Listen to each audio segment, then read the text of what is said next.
CJP के protest ने तीन चीजों को क्लियर किया। पहली बात कि जिस तरह से मजाक मजाक में चीफ जस्टिस ऑफ इंडिया के स्टेटमेंट के बाद मजाक मजाक में कांग्रेस जनता पार्टी का गठन किया गया था, और जिस तरह से इंस्टाग्राम पे इसके फॉलोअर्स कुछ ही दिनों में 22-23 मिलियन तक पहुंच गए, तो पहली बात तो कहा गया था कि ये मजाक मजाक में बनाई गई पार्टी है, ये बस इंस्टाग्राम में कुछ जो बेरोजगार युवा हैं, जो स्टूडेंट हैं, उनकी पार्टी बन करके रहेगी, उनका कोई जमीन पे आधार नहीं है। दूसरी बात, जब उन्होंने लगभग 1 महीना पहले जब अभिजीत दीप के, सीजेपी के फाउंडर अभिजीत दीप के और उनके कुछ साथियों ने ये प्रोटेस्ट शुरू किया था एजुकेशन सिस्टम को सुधारने और अकाउंटेबिलिटी के लिए, तो उस वक्त ये कहा गया कि देखो इतने सारे 22-23 मिलियन कॉकरोचेस उन्होंने जो जंतर मंतर पे दिखाई नहीं दे रहे, प्रोटेस्ट में दिखाई नहीं दे रहे। तो आज जिस तरह से ये लोग उतरे, प्रोटेस्ट में आए चल करके, ये इस बात को साबित करते हैं कि वो आक्रोश जो सीजेआई के बहाने वहां पर निकला बाहर, वो वाकई इस जनता में आक्रोश था।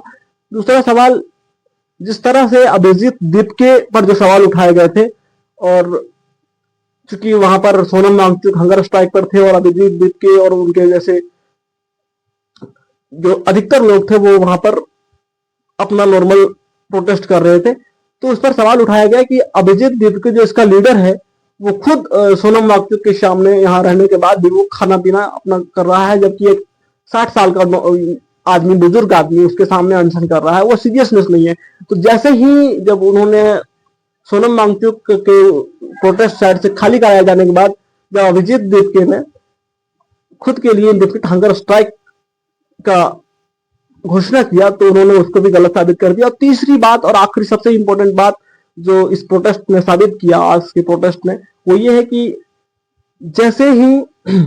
जिस तरह से सोनम वांगचुक के हटा लेने के बाद भी यहाँ पर प्रोटेस्ट में जिस तरह से ये प्रोटेस्ट चला और जिस तरह से लोग खुद चल करके आए, वो एक बात को साबित करता है कि चाहे अपोजिशन के तमाम चीजों को आप पूरी की पूरी अपोजिशन को भी खत्म कर दे, फिर भी जनता खुद का अपोजिशन बन करके सरकार के खिलाफ आपके तमाम डर को भय करते हुए, खारिज करते हुए आपके खिलाफ प्रोटेस्ट पे आ सकती है, जैसा कि उन्होंने 1975 के इमरजेंसी के बाद भी किया था। तमाम रिस्ट्रिक्शंस के बाद भी इंदिरा गांधी जैसे तानाशाही सरकार को उन्होंने उस समय उसका विरोध किया। जिस तरह से चुनाव के बाद, जो चुनाव 1977 में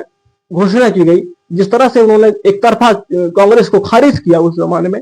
तो वो भी एक प्रतीकात्मक विरोध और उसका प्रमाण था कि आप भले ही 30 मार खा होंगे मिस्टर, लेकिन हमारी जनता से ज्यादा इंपॉर्टेंट, उनके राय से ज्यादा इंपॉर्टेंट इस देश में कुछ भी नहीं हो सकता है। और इस देश की जनता, चाहे तमाम विपक्ष और बाकी सारी चीजों को समाप्त कर दिया जाए, फिर भी इस देश की जनता इतनी तो कम से कम जागरूक है अपने तमाम 70-75 साल के लोकतांत्रिक